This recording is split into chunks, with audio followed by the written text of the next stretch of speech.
Here's a special treat for all you Aussies to know what's going to happen with your money and where you want to go in the world and everything related to currency. Here we go. So the one thing that's on everybody's mind is the Aussie versus the American dollar. This is a very busy chart. I'm going to move some of the things out of the way and, try and pull this back so you guys can see what's going on. Here we have the beginning of the Aussie dollar in relation to the American dollar is 1971. We have the high. So, let's see here. Take it from the high here.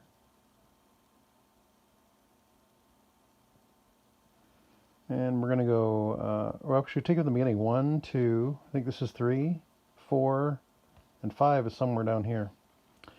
Again, in line with the Elliott pattern. This is a Fibonacci fan, and this is the radial. I'm going to show you a few things here that will become more clear. First of all, see this trend line down here?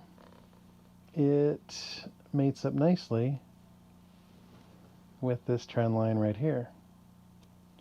And if you back this out, which I'll try and do here in this thing, it's hard to see, but you'll notice this is a ginormous descending wedge from the high in 74, the high in 2011. Looks like we're going to pop up right here, but the moving averages have us crossing here. I think the Aussie dollar is going to rise up a bit here. But folks, we are on the way to about the measured move is for this thing to go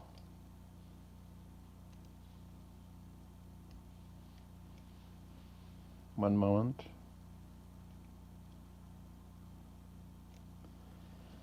Oh, down to about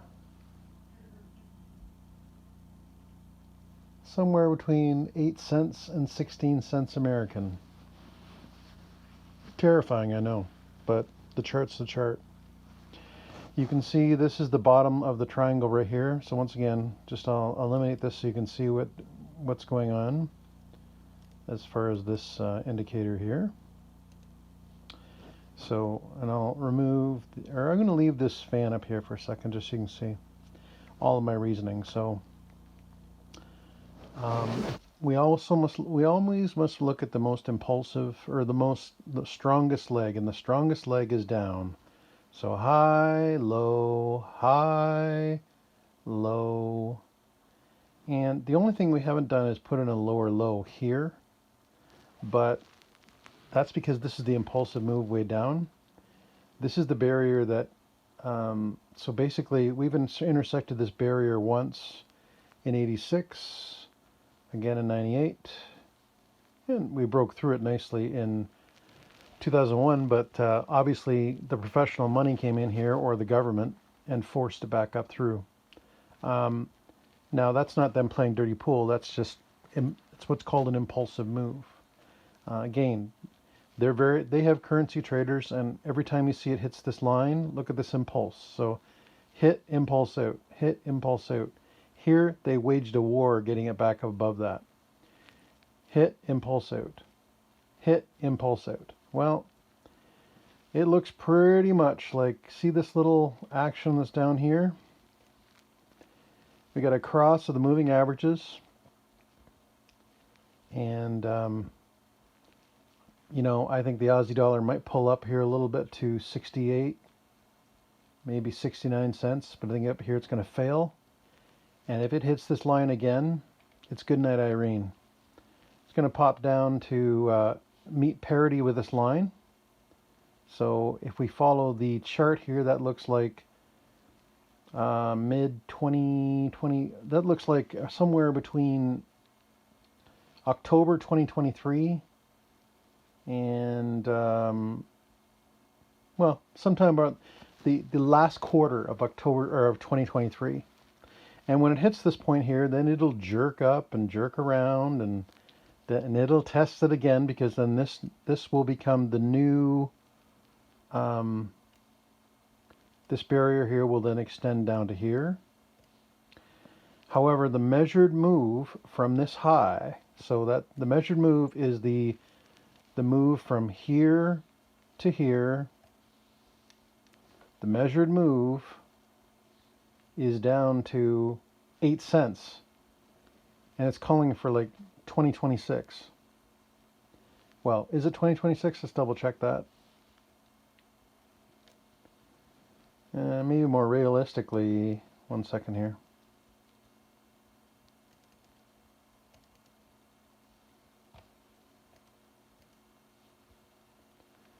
Could it go out as far as 2030? Yeah. You know, again, there is some variability in these things, but all I can tell you is the Aussie dollar versus the American. Yeah, something fucked is on the horizon.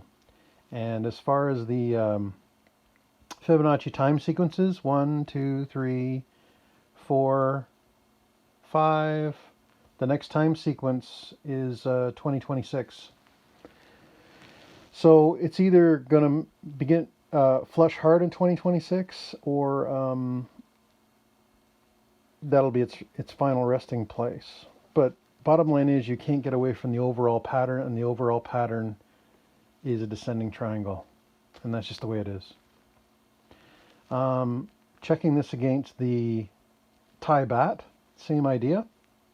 This is the Aussie dollar against the Thai baht. So if you happen to be in Thailand, you know, it's actually going to sound ridiculous, but why not put your money in the Thai baht? I mean, they've got a pretty good GDP versus inputs and outputs. But once again, this doesn't go back to 71, but this is just how the chart works. So high, low, high, low, high, lower high, lower low. And this is the month chart. If we go to the daily, see if I can get it to draw here. You know, we're already in a cross going down, so the value of the baht is going to go up significantly against the Aussie dollar.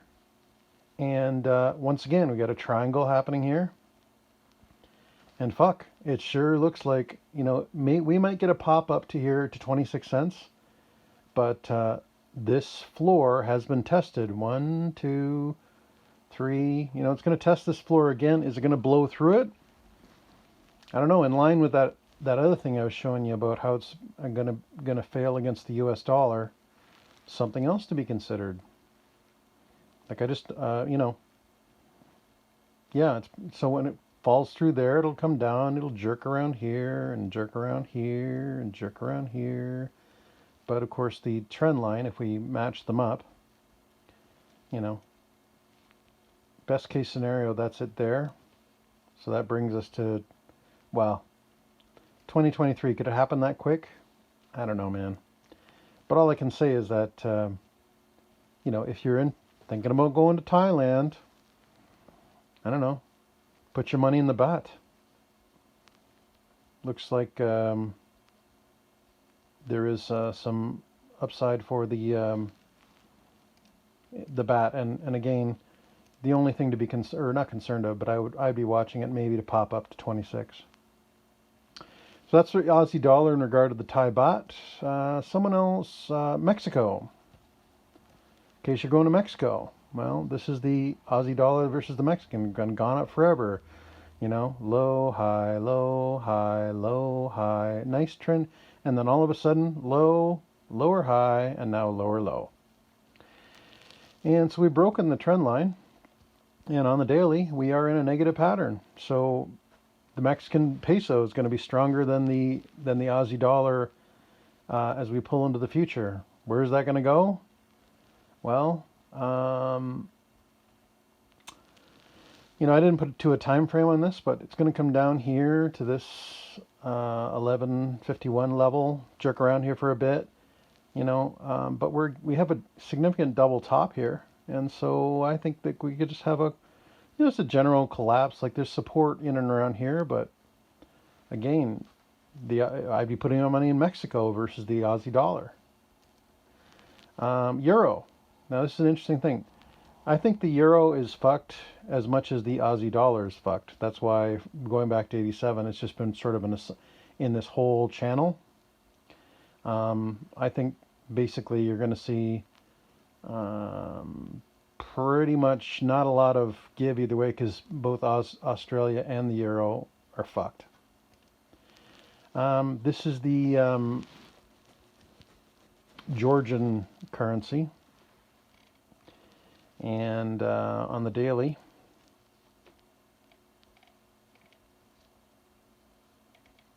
let's let that draw out. Once again, a spike high here and a spike low here. You know, both of these, basically, we've crossed, the moving averages have crossed. So I think that, you know, we're probably going to get some kind of doming pattern here with the Georgian. And yeah, it'll probably come down here. Like now, a dome is bullish for longer term in the Aussie dollar. I think there's going to be some kind of big thing that happens in Australia, and then causing everything to fall apart, and then there'll be some kind of resurrection. But for today and tomorrow, I think that yeah, there's quite a bit of if you're in Georgia right now, put your Aussie bucks in Georgian money. Georgia's a popular place, and will become more so because of their Switzerland type status. The Aussie versus the United Arab Emirates. Now, much like the euro, pretty much constant static here, but I want you to notice something interesting here. See this big spike down that happened in 2007, so the financial crisis? Well, that is a measured move. So if we take an arrow and just draw the measured move out here. Sorry, my mouse is acting up. You know, I think at some point, I don't know when that point will happen. I suspect, though, there'll be another spike up. You know, like not unlike what you saw with the ruble when the whole war started. I think there'll be some kind of spike up, and I think that spike up is probably going to be related to there'll be some announcement at some point when the United Arab Emirates, or like when the Arab world says we're not taking American dollars. So this is the U.S. dollar versus the UAD. And there'll be some spike up because it'll be all catastrophic. Then the traders will realize it's nuts, and this will start to then trade in a different way. I think the whole forex system is going to be completely upended, and I don't know what that looks like, but because my whole thesis here is at some point the BRICS nations are just saying, no, we don't want American dollars. That's fine. We don't want them. And it creates a bit of battle. I'm probably going to do a larger video about what my hypothesis is on that in the future as far as how America is going to deal with that. But I think that all comes to bear here as we pull into towards 2030. But yeah, so for my Aussie friends, you know, all I can tell you is that whether you're in Thailand, whether you're just going to sit in Australia, I mean, you can leave your money in Australia, just things are just going to get more expensive. That's the bottom line. Except for maybe native things that grow there.